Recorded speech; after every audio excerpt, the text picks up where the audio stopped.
ಜನ ಕೆಲಸ ಕೇಳ್ತಾರೆ. ಈ ಹಗರಣ ಮಾಡಿ ಮೋಸ್ಟ್ಲಿ ಕೆಲಸಗಳು ಮಾಡತ್ತಾರ ಇವರೆಲ್ಲ ಮಂತ್ರಿಗಳು.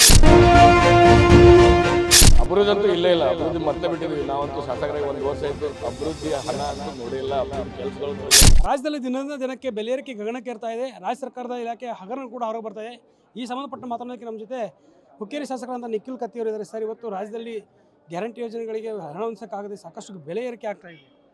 ಅಲ್ಲ, ಅವ್ರು ಮತ್ತೆ ಎಲ್ಲಿಂದ ಬಂಡವಾಳದಲ್ಲಿ ಮಾಡ್ಕೋಬೇಕಲ್ಲ. ಈ ಬೆಲೆ ಏರಿಕೆ ಮಾಡಿ ಜನರಿಗೆ ಒತ್ತಡದಲ್ಲಿ ಹಾಕಿ ಅಂದರೆ ಜನನೇ ಹೇಳಬೇಕು ಎಲ್ಲ ಗ್ಯಾರಂಟಿಗಳು ಬಂದ್ ಮಾಡಿ ಅಂತ ಹೇಳಿ ಈ ನಿಟ್ಟಿಗೆ ತರ್ತಾ ಇದ್ದಾರೆ. ಅವ್ರು ಮಾಡ್ತಾ ಇರೋದು ಹೇಗೆ ಯೋಜನೆಗಳು ಏನೋ ತಿಳ್ತಾ ಇಲ್ಲ.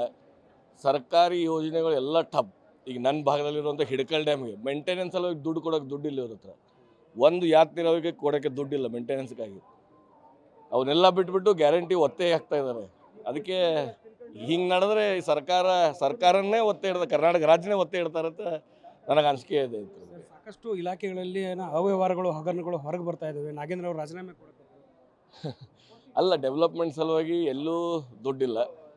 ಈಗ ಶಾಸಕರಾಗಿ ಆಯ್ಕೆ ಆಗಿ ಬರಲಿ, ಮಂತ್ರಿಗಳಾದರೂ ಜನ ಕೆಲಸ ಕೇಳ್ತಾರೆ. ಈ ಹಗರಣ ಮಾಡಿ ಮೋಸ್ಟ್ಲಿ ಕೆಲಸಗಳು ಮಾಡತ್ತಾರ ಅನ್ಸುತ್ತೆ ಇವೆಲ್ಲ ಮಂತ್ರಿಗಳು.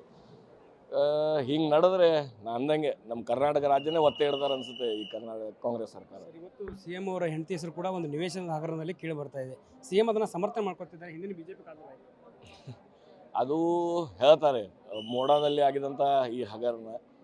ಆದ್ರೂ ನನಗನ್ಸೋ ಇವರು ಮುಖ್ಯಮಂತ್ರಿ ಇದ್ದಾಗ ಇದು ಅಲಾಟ್ಮೆಂಟ್ ಆಗಿದೆ.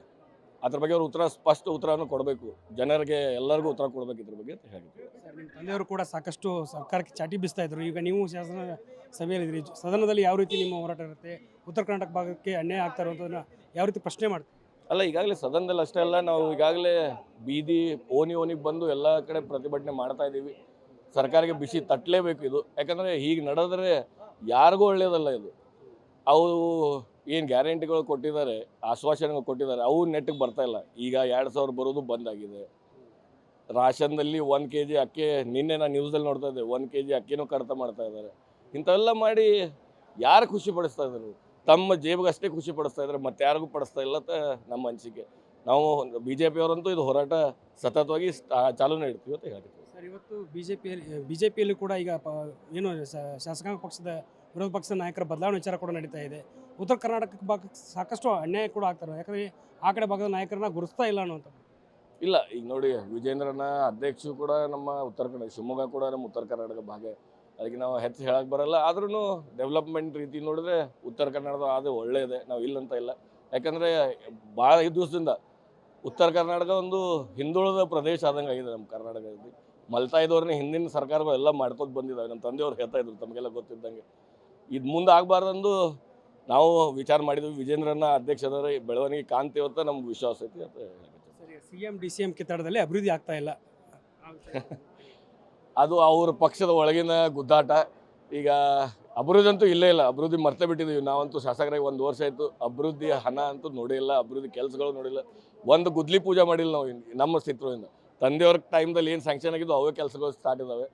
ಅದಕ್ಕೆ ಅವ್ರ ಗುದ್ದಾಟ ಸೈಡ್ಗಿಟ್ಟು ನಮ್ಮ ರಾಜ್ಯ ಬೆಳವಣಿಗೆಗೆ ವಿಚಾರ ಮಾಡಬೇಕಂತ ಹೇಳ್ತೀನಿ.